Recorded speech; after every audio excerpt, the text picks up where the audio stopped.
और इस बार 2024 की महाभारत का कुरुक्षेत्र अलग है। युद्ध दिल्ली का है, लेकिन करीब 9 महीने पहले ही योद्धा मुंबई में गुत्थम गुत्था हो गए। यह तय हो गया है कि इस बार हमला पश्चिम से होगा। मोदी सबसे बड़ा गठबंधन महाराष्ट्र में बना रहे हैं। विरोधी चैलेंज कर रहे थे कि बीजेपी को सियासी पार्टनर ढूंढे नहीं मिलेंगे, लेकिन पटना की मीटिंग के बाद मोदी ने ऐसा अलायंस बना दिया जिससे मोदी विरोधियों की नींद ही उड़ गई। जय जय महाराष्ट्र माझा, करता महाराष्ट्र माझा। रेवा वरधा कृष्ण कोयना, भद्रा गोदावरी। एकपणाचे भरती पाणी, मातीच्या घागरी। भीमतडीच्या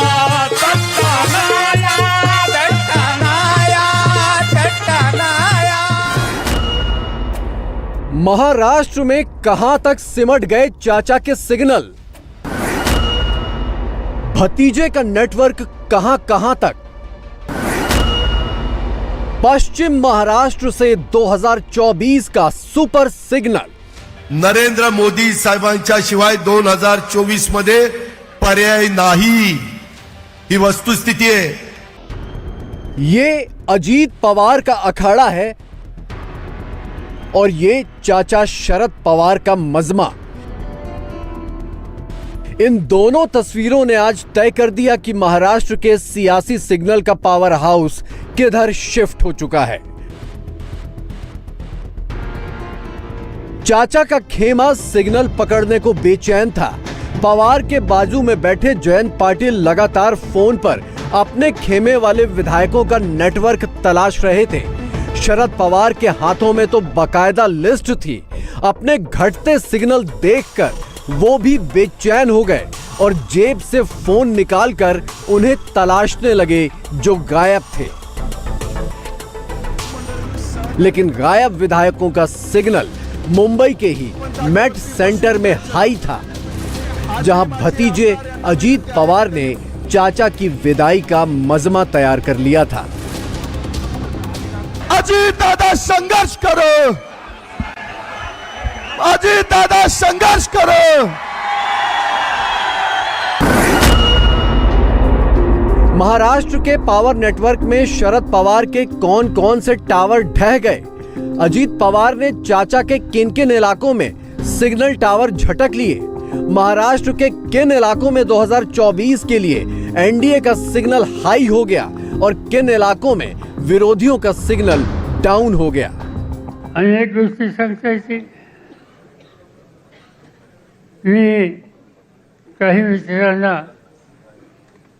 त्यांच्याबद्दल काही भाष्य करू इच्छित नाही। आज काही लोकांनी भाषणे केली, माझ्याबद्दलही काय बोलले, पण बोलताना एक सतत सांगत होते ते आमचे गुरु आहेत। तुम्ही आज जर आमच्या काही मित्रांचं एक वेगळं काही बैठक झाली, मेळावा झाला, त्या सगळ्याच्या पाठीमागचे फोटो बघितले। त्या फोटोत सगळ्यात मोठा फोटो होता माझा। आज मुंबईमध्ये सुद्धा अनेक ठिकाणी पोस्टर लावली, त्याचा फोटो माझा। त्यांना माहिती आहे की आपलं नाणं चालणार नाही, त्यामुळे जे नाणं चालेल ते चालणारं नाणं घेतलं पाहिजे। कारण त्यांचं नाणं खरं नाही आहे, खणखणं वाजत नाही आहे, हे नाही लोक ओळखतील। त्यामुळे नको की अडचण लावून टाकायच्या ठिकाणी फोटो दाखवा खरं। महाराष्ट्र के रास्ते 2024 का सियासी जीपीएस कहां ले जा रहा है, ये सब आपको विस्तार से समझाएंगे।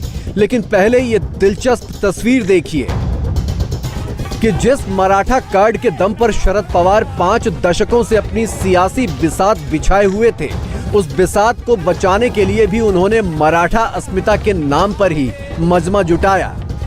जय जय महाराष्ट्र माझा, करता महाराष्ट्र माझा। जय जय महाराष्ट्र माझा, करता महाराष्ट्र माझा।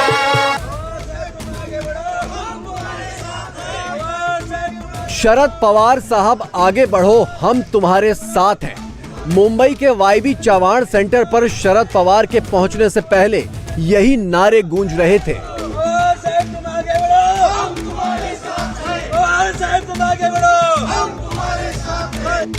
लेकिन जब तक शरद पवार यहां पहुंचे, उनके साथ आने वाले कितने रह गए? वाईबी चव्हाण सेंटर के बाहर भी पोस्टर लहराए जा रहे थे। तस्वीर शरद पवार की थी और नारा था, एक ही बंदा काफी है। लेकिन वो एक बंदा आज काफी नहीं पड़ रहा था।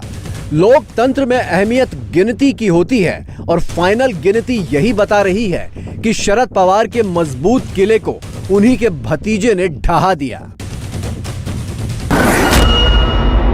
शरद पवार के साथ सिर्फ 16 विधायक आए, वहीं अजीत पवार के साथ 2 गुने यानी 31 विधायक रहे। बाकी 6 विधायक कहीं नजर नहीं आए।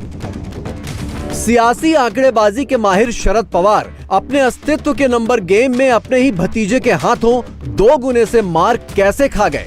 बेटी सुप्रिया सुले कह रही हैं कि ये दिल्ली की आईस का कमाल है। एक आठवड्यात हे झालं, मला कोणीतरी विचारलं कि राष्ट्रवादी कांग्रेस का आईस हो गया। म्हटलं आईस हो गया मतलब क्या हो गया?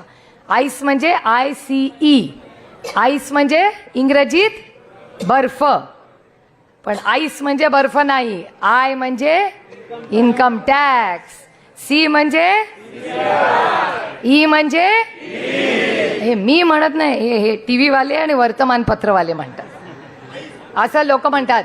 त्याच्यामुळे बरेच लोकांना आईस झालाय असं टीव्ही वाले म्हणतात। मी कधी आरोप करत नाही।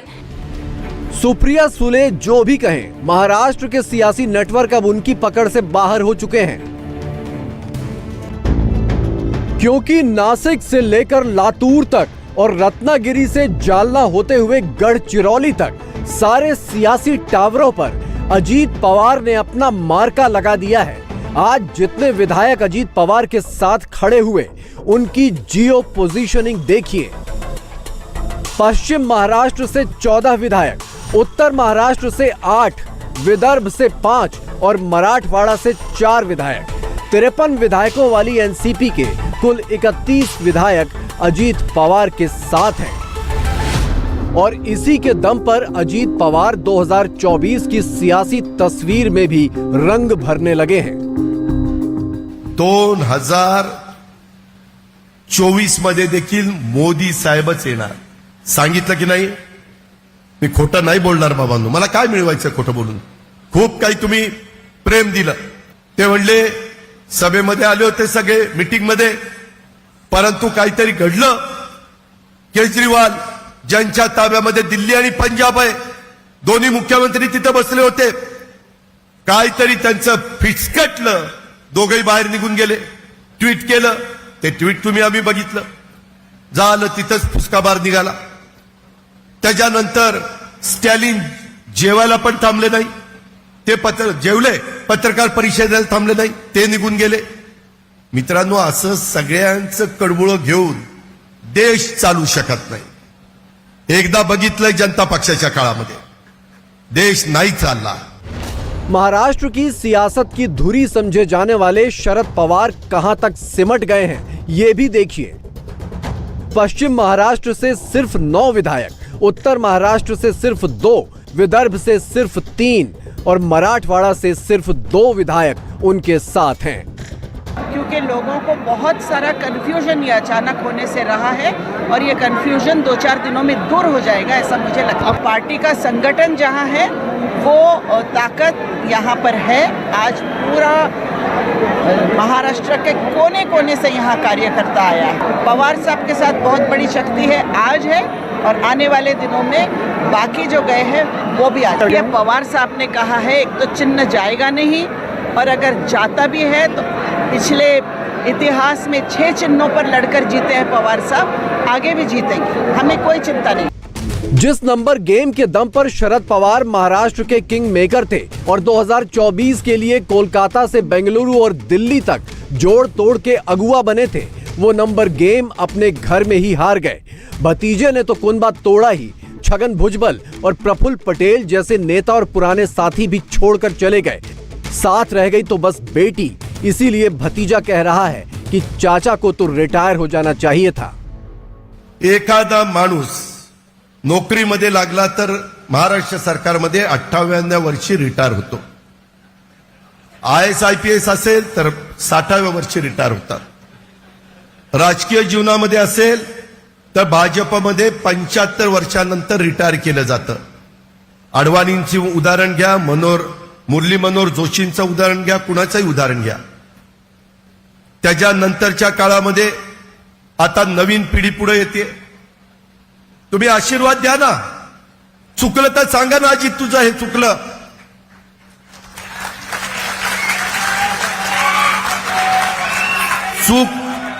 चूक मान्य करून दुरुस्त करून पुढे जाऊ, पण कुणा करता चाललं हे, कशा करता चाललं हे, का अशा प्रकारचं चित्र राज्यामध्ये निर्माण केलं जातं। शरद पवार के मजबूत गढ़ वाले पश्चिम महाराष्ट्र में उनकी ताकत आधी से भी कम हो गई। अजीत पवार गुट के मुताबिक 70 से 75% पार्टी पदाधिकारी उनकी बैठक में शामिल हुए और शरद पवार को राष्ट्रीय अध्यक्ष पद से हटाकर अजीत पवार अध्यक्ष बन गए। चाचा रिटायर हो या ना हो, भतीजे ने अपनी तरफ से उनका विदाई समारोह कर ही दिया। काही लोकांचं म्हणणं आहे की काही लोकांचं वय झालंय, त्याच्यामुळे त्यांनी फक्त आशीर्वाद द्यावे। का बरं आशीर्वाद द्यावे? रतन टाटा साहेबांपेक्षा 3 वर्षांनी मोठे आहेत। आजही टाटा ग्रुप पोटतिडकीनी लढतात आणि सगळ्यात मोठा कुठला ग्रुप आहे आज देशात? टाटा ग्रुप आहे। अमिताभ बच्चन किती वय? 82। आज कुठली जाहिरात लागताना सगळ्यात पॉप्युलर नाम कौन है? अमिताभ बच्चन। अरे सबसे देखो तो फारूक अब्दुल्ला साहेबांपेक्षा 3 वर्षांनी मोठे आहेत। मला विचारलं, अरे क्या हो रहा है एनसीपी में? मतलब अंकल ऐसे ऐसे हो रहा है। अरे लड़ ले, मैं तो शरद से 3 साल बड़ा हूं, मैं लड़ रहा हूं, शरद को बोल मेरे तरह तू भी लड़ ले। अरे एजीचा नंबर जिद्द पाहिजे। लेकिन शरद पवार अभी भी हार मानने को तैयार नहीं है। 2019 में जब पवार को ईडी से पूछताछ का नोटिस आया था तो एनसीपी कार्यकर्ताओं ने पूरी मुंबई को सिर पर उठाकर शरद पवार की ताकत की नुमाइश की थी। शरद पवार को उम्मीद है कि वो दिन फिर लौटेगा। इंडिया टीवी हर वक्त हर जगह डाउनलोड करने के लिए सर्च करें India TV news Google play store या ऐप स्टोर पर।